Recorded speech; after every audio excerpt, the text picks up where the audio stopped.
Hello, my name is Andrew Harvey, and I'm a scholar of the mystical traditions and a spiritual teacher. My latest book is The Hope, A Guide to Sacred Activism, and it is a plea, a passionate plea, for everyone now to fuse together profound spiritual knowledge with deep radical action to save the planet.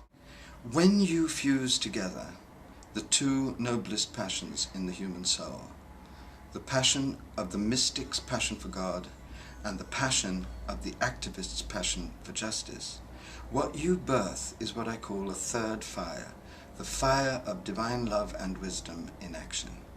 With this third fire illumining our minds, illumining our hearts, illumining our bodies, and focusing and illumining our wills, there is nothing that is impossible to us.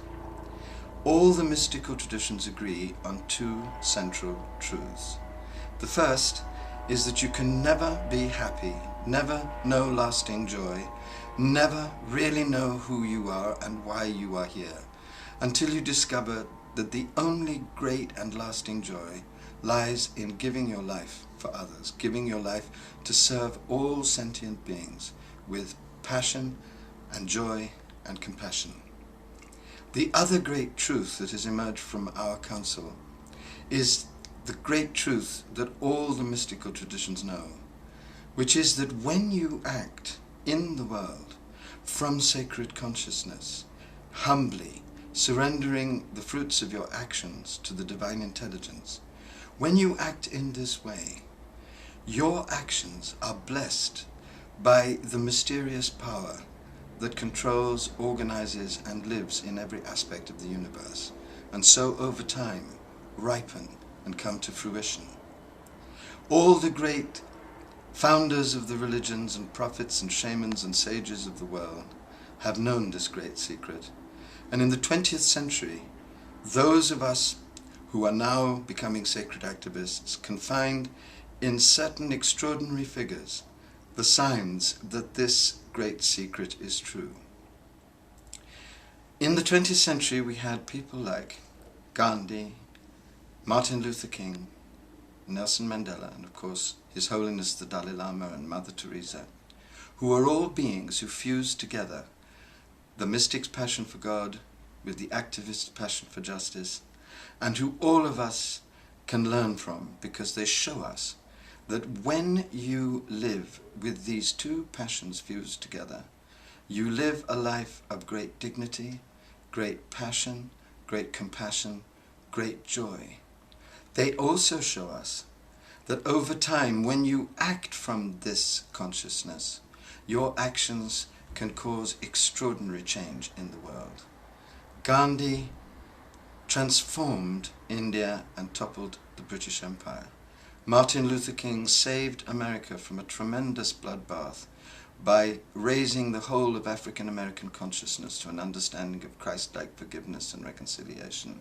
Nelson Mandela led his battered world out of horror into reconciliation and forgiveness.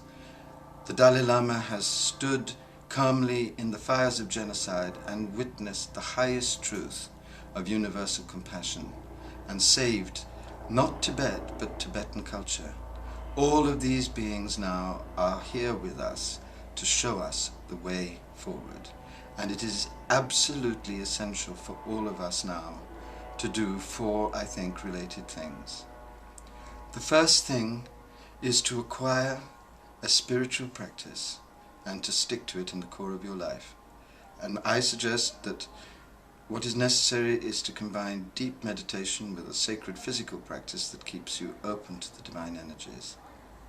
The second thing is to really start to live as simply as possible, as free from the carbon-dominated world as you can, as free from the distractions and madnesses of the greed-dominated society that we are in as you can.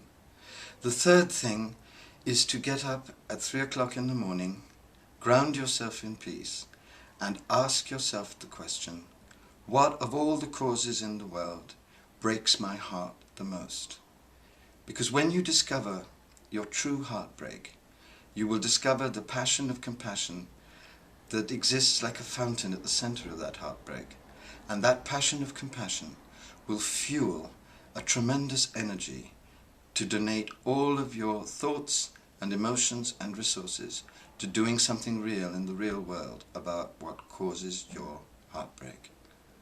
The fourth thing that is essential for all of us who know that this great death is also a great birth is to start being midwives of this birth. And what I have put in place is what I call networks of grace.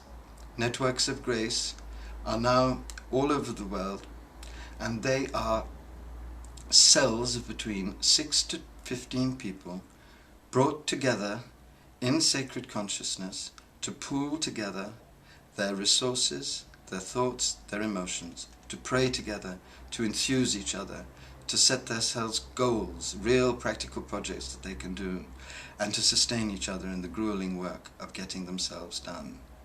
I think of these as imaginal cells. When a caterpillar spins itself a cocoon, its body dissolves in the cocoon, and in the grey gunge of that dissolution, what are called imaginal cells wake up, start constellating together, and form the body of the butterfly that will break out of the cocoon. In the grey chaotic gunge of the collapse of one civilization, imaginal cells of networks of grace, of sacred activists, are now coming together to form a global network of synergistic creativity, joy, and passion and compassion in action, which I believe is destined to form a worldwide grassroots revolution of love in action. I invite you all to join in this worldwide grassroots revolution of love in action as soon and as deeply and as passionately and as compassionately as you can. Because on millions of us now turning up humbly, seeking the guidance of the divine light to illumine our hearts, inflame our minds, and illumine our bodies and focus our wills, depends nothing less than the future of our planet and the future of humanity. God bless you, and all of us from the World Council of Spiritual Leaders send you our deepest love, our deepest thanks, and our deepest hope.